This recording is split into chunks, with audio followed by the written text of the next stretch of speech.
सूर्यदेव हुए नीच के। प्रिय दर्शकों, नवग्रहों में राजा सूर्यदेव अपनी राशि का परिवर्तन करने जा रहे हैं तथा वर्तमान कन्या राशि छोड़कर शुक्राचार्य की तुला राशि में प्रवेश करने जा रहे हैं। 17 अक्टूबर को सूर्यदेव तुला राशि में प्रवेश कर जाएंगे, जो कि इनकी नीच राशि है। अब नियमानुसार जब भी कोई ग्रह नीच राशि में जाता है तो उसका बल कम हो जाता है, उसकी क्षमता में कमी आ जाती है तथा वो ग्रह नकारात्मक प्रभाव देने लगता है। नवग्रहों में राजा सूर्यदेव जो अत्यंत बलवान ग्रह हैं, राजा है तो राजा के समान इनका प्रभाव है, क्षमता है, उत्तरदायित्व है, कर्तव्य है। एक विशेष आभामंडल सूर्य का होता है। शासन सत्ता, सरकारी तंत्र, सरकारी नौकरी, शासनिक प्रशासनिक सेवाओं के तथा राजनीति के कारक सूर्यदेव, आत्मबल के कारक तथा पिता के कारक सूर्यदेव हैं। इस संसार में सूर्य की प्रथम किरण से ही प्राण का संचार हो जाता है, ऊर्जा का प्रवाह हो जाता है। साक्षात देव सूर्यदेव हैं। सूर्यदेव का परिवर्तन इसीलिए सदा अत्यंत महत्वपूर्ण होता है। अब जब सूर्यदेव नीच राशि में जाएंगे तो निश्चित रूप से कहीं न कहीं कुछ समस्या होगी। जब सूर्यदेव नीच राशि में जाएंगे तो किस प्रकार का परिणाम देने जा रहे हैं। जय श्री गणेश, नमस्कार। मैं आचार्य संजय द्विवेदी। मेरे समस्त प्रबुद्ध दर्शकों का मेरे चैनल पर हार्दिक स्वागत है। प्रिय दर्शकों, आज मैं मीन राशि के लिए सूर्यदेव के इस राशि परिवर्तन का, नीचत्व काल का किस प्रकार का प्रभाव प्राप्त होगा, इस समय में मीन राशि के जातकों के लिए कुछ सकारात्मक स्थिति बन रही है या नकारात्मक प्रभाव प्राप्त होंगे, यदि कहीं पर कोई नकारात्मकता है तो उसका क्या निवारण है, संपूर्ण विश्लेषण मैं पूर्ण तर्क के साथ करने जा रहा हूं। प्रिय दर्शकों, इस राशि फल को आप अपने लग्न तथा राशि दोनों के अनुसार देख सकते हैं। मीन राशि गुरुदेव बृहस्पति की राशि है, जहां पर गुरु तथा सूर्य का अतिमित्र का भाव है। मीन राशि के लिए सूर्यदेव षष्ठम भाव के स्वामी, षष्ठम भाव के स्वामी का गोचर अष्टम भाव में आरंभ होने वाला है।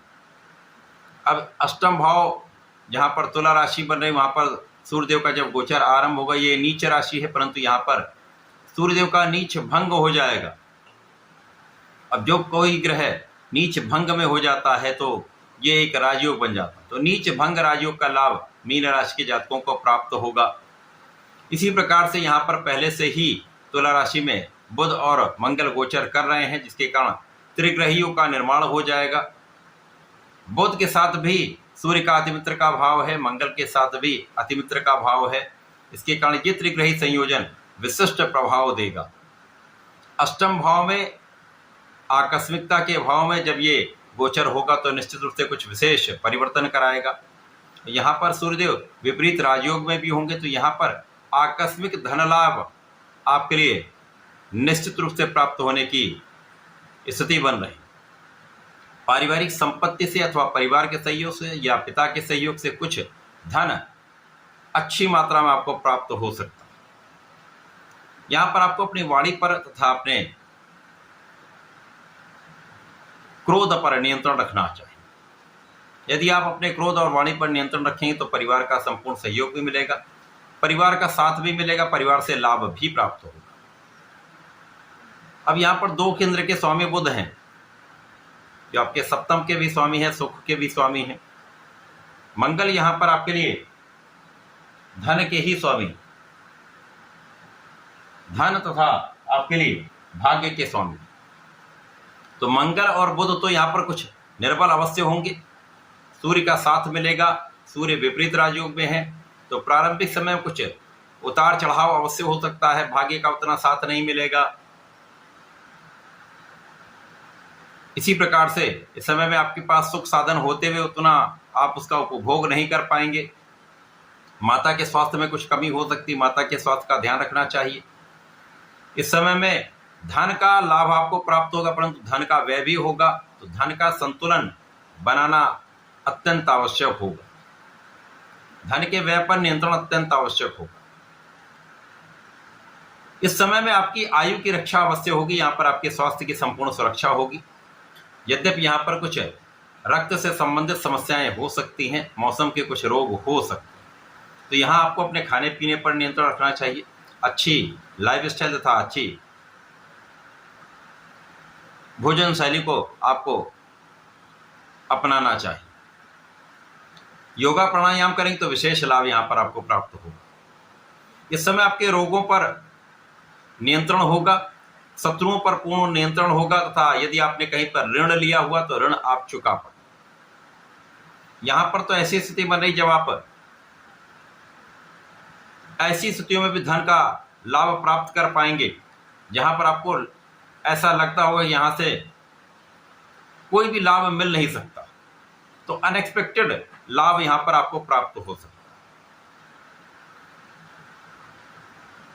यहां पर आपको अपने जीवन साथी के स्वास्थ्य का ध्यान रखना चाहिए, जीवन साथी का ध्यान रखना चाहिए, आपसी सामंजस्य बनाकर चलना चाहिए।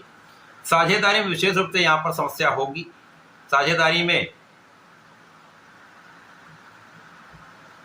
कहीं धोखे की संभावना अथवा कानूनी समस्याओं का योग बन सकता है, परंतु यहां पर आपका पक्ष बलवान रहेगा तो समस्याओं से मुक्ति पाते हुए आप विजयी अवश्य होंगे। परंतु कहीं ना कहीं ये समस्याएं कष्ट का कारण तो बनती हैं। मानसिक द्वंद्व तनाव अवश्य प्राप्त होगा। इस समय में अपने आंखों का ध्यान रखें, सिर दर्द की समस्या हो सकती है, आंखों से संबंधित कुछ विकार हो सकता है, तो ध्यान रखना अत्यंत आवश्यक है।